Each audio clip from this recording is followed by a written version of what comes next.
सारे आशीर्वाद भगवान जी के, जो बहुत ज़रूरी है अभी के समय में हमारे पूरे परिवार पर, पूरे घर पर भगवान जी की नज़र रही ही रहे।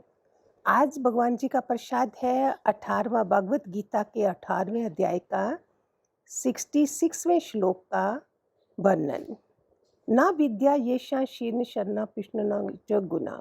जिनके पास ना विद्या है, ना धन है, ना कोई सहारा है, जिनमें ना कोई गुण है, ना वेद शास्त्रों का ज्ञान है, जिनको संसार के लोगों ने पापी समझकर त्याग दिया है, ऐसे प्राणी भी जिन शरणागत पालक प्रभु की शरण लेकर संत बन जाते हैं और मुक्त हो जाते हैं। उन विश्व विख्याता गुणों वाले श्री कृष्ण भगवान को मैं प्रणाम करता हूँ।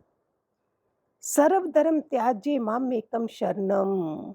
भगवान कहते हैं संपूर्ण धर्मों का आश्रय धर्म के निर्णय का विचार छोड़कर, अर्थात क्या करना है और क्या नहीं करना है, इसको छोड़कर केवल एक मेरी ही शरण में आ जा। अगर हम गुरु की शरण में चले गए हैं तो फिर कोई प्रॉब्लम आती है, हम जाते नहीं हैं, समर्पण नहीं करते हैं। वो अर्जुन को बोल रहा है सर्व धर्म त्याज्य मामेकम शरणम। स्वयं भगवान के शरणागत हो जाना ये संपूर्ण साधनों का सार है। इसमें शरणागत भगत को अपने लिए कुछ भी करना शेष नहीं रह जाता, वो सब उसने उस पे छोड़ दिया है। अर्जुन ने गीता के ज्ञान से युद्ध किया, ना कि ध्यान से करा। ध्यान भगवान को अलग समझकर किया जाता है, ज्ञान से जीव ब्रह्म का मिलाप, आत्मा परमात्मा का अभेद होता है। पतिव्रता का अपना कोई काम नहीं रहता, वह अपने शरीर की सार संभाल भी पति के नाते पति के लिए करती है। वह घर कुटुंब वस्तु पुत्र पुत्री अपने कहलाने वाले शरीर को भी अपना नहीं मानती। कितना समर्पण करती है वो, पूरा एक ही रात में पूरा अपने को दे दिया। इसमें एक छोटा सा दृष्टांत है, आप सबने पुराने प्रेमी हैं तो सबने सुना होगा। एक नई दुल्हन और दूल्हा नाव में जा रहे थे, आंधी तूफान आया, बहुत सारा जोर से नाव लटखड़ाने लगी, सब लोग चले गए।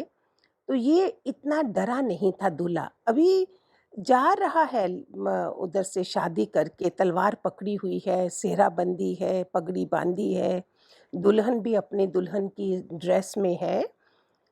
तो बाद में दुल्हन ने पूछा, सभी लोग डर रहे थे, तुम डरे नहीं? तो उसने क्या करा, एकदम से म्यान में से तलवार निकाली और पत्नी के, नई दुल्हन जो थी उसके गले में रखी, तो वो डरी नहीं। बोलता देखो, कल तुम्हारी शादी हुई है, तुमने मुझे पूरा समर्पण कर दिया, धर्मपत्नी बन गई हो और तुम्हें डर नहीं लगा। ऐसे ही मैं अपने प्रभु को पूरा समर्पित हूँ, तो मुझे आंधी तूफानों से, इन सब चीज़ों से डर नहीं लगता है। इतना अच्छा उसने एग्जाम्पल दिया। और भगवान के बच्चे तो नहीं डरते हैं ना, वो सब प्रभु के ऊपर छोड़ देते हैं। ये प्रभु की लीला है, गुरु की लीला है, फिर हम क्यों डरें? अब प्रश्न ये होता है कि सर्व धर्म त्याज्य पद से क्या धर्म अथवा कर्तव्य कर्म का स्वरूप से त्याग माना जाता है? मीन्स क्या है ये? गीता के अनुसार ठीक है, जहाँ के प्रसंग जो है वो गीता तक ठीक है। अर्जुन ने कर्तव्य कर्म का त्याग नहीं किया है। करिष्वे वचनम तप कहकर भगवान की आज्ञा के अनुसार कर्तव्य कर्म का पालन करना स्वीकार किया है। केवल स्वीकार नहीं किया, अपने क्षात्रीय धर्म के अनुसार युद्ध भी किया है।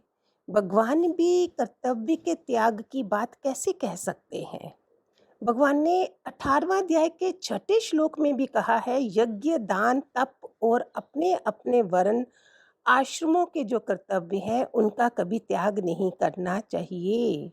गीता का पूरा अध्ययन करने से ये मालूम होता है कि मनुष्य को किसी भी हालत में कर्तव्य कर्म का त्याग नहीं करना चाहिए। अर्जुन तो युद्ध रूप कर्तव्य कर्म छोड़कर भिक्षा मांगना श्रेष्ठ समझते हैं। अब विचार ये करना कि जहाँ संपूर्ण धर्मों के त्याग से क्या लेना चाहिए। क्या करना चाहिए? अर्जुन का कर्ण के साथ युद्ध हो रहा था। इस बीच कर्ण रथ का चक्का पृथ्वी में धँस गया। कर्ण रथ से नीचे उतरकर रथ को चक्के को निकालने का उद्योग करने लगा और अर्जुन से बोला कि जब तक मैं ये चक्का निकाल ना लूं तब तक तुम ठहर जाओ, क्योंकि तुम रथ पर हो और मैं रथ से रहित हूँ और दूसरे कार्य में लगा हुआ हूँ। ऐसे समय रथी को उचित है कि उस पर बाण ना छोड़े। तुम सहस्त्र अर्जुनों के समान शस्त्र शास्त्र के ज्ञाता हो और धर्म को जानने वाले हो, इसलिए मेरे ऊपर प्रहार करना उचित नहीं। कर्ण की बात सुनकर अर्जुन बाण नहीं चलाते। तब भगवान कर्ण से कहते हैं, सुनना ध्यान से, तुम्हारे जैसे आत्मताई को किसी तरह से मार देना धर्म ही है, पाप नहीं। क्योंकि आत्मताई के 6 लक्षण तुम्हारे में है। अभी अभी तुम 6 महारथियों के मिलकर अकेले अभिमन्यु को घेर कर उसे मार डाला। इस वास्ते धर्म की दुहाई देने से कोई लाभ नहीं। देखा भगवान कहाँ से देखता है? हम सभी जो जब से हमने सत्संग सुना है हमारे धर्म फर्ज क्या हैं और हम गलत कर रहे हैं और फिर सोचते हैं कि भगवान हमको मारे नहीं। करोड़ों करोड़ों जन्मों के बाद प्यारे बच्चों हम चुने गए हैं दादा दादा लक्ष्मी भगवान के सत्संग के लिए। ये छोटी बात है। मेरे पास सिर्फ ये एक चीज़ है, मैं वैल्यू करती हूँ कि मेरे पूरे खानदान में से मुझे ही क्यों ऐसे वाला गुरु मिला, औरों को अलग अलग मिले हैं। इसी वैल्यू से मैं आगे बढ़ती जा रही हूँ, इसी से मेरी ज्ञान बढ़ता जा रहा है, इसी से मेरा निश्चय बढ़ता जा रहा है। और क्या है मेरे पास? गुरु तो कितने जन्मों से मेरे साथ चल रहा है, मैं नहीं सुधर रही थी। आज शायद वो दिन आया है जिसमें मैं अपने को समझती हूँ कि यस, आज तैयारी करी हुई। इतने जन्म तंग करा गुरु को। थोड़ा ज्ञान, थोड़ी बुआ, थोड़ी चाची, थोड़ा बच्चे, थोड़ा ये, थोड़ा करके गुरु के कोने में रखा हुआ था हमने। डू एंड डाई नहीं करा कभी भी।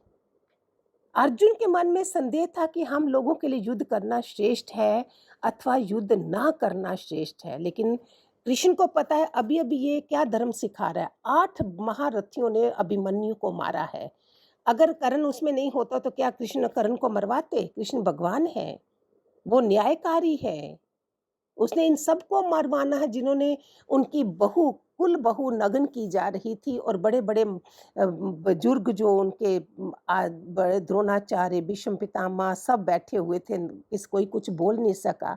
उनको कृष्ण ने नहीं छोड़ना था, उन्होंने वो धर्म नहीं निभाया। ऐसे ही हम अपने गृहस्थ आश्रम में हैं, हम अपना धर्म नहीं निभाएंगे तो हमें क्या करेगा भगवान? उसके साथ गुरु का धर्म, ये धर्म तो हर जन्म थे, गृहस्थ आश्रम, ये आश्रम, गुरु का धर्म वो मैं भूल जाऊं? सबने मेरे साथ जाना है, गुरु मेरे साथ खड़ा होगा, वो जमराज को मना कर देगा कि नहीं ये मेरा बच्चा है, वो मेरा जन्म तारेगा, मुझे मुक्त करेगा। उसको पीछे रख के सबकी परवाह करूंगी मैं। हाथ जोड़ती हूँ मैं आप सबको। ये सुनहरा समय है, गोल्डन समय मिला है जो खासकर अभी देख रहे हो पूरी दुनिया में क्या हो रहा है। हमारी कब आंख मूंद जाएगी, क्या करेंगे, कहाँ जाएंगे, कौन बचाएगा फिर? हरि ओम, खूब सारे आशीर्वाद।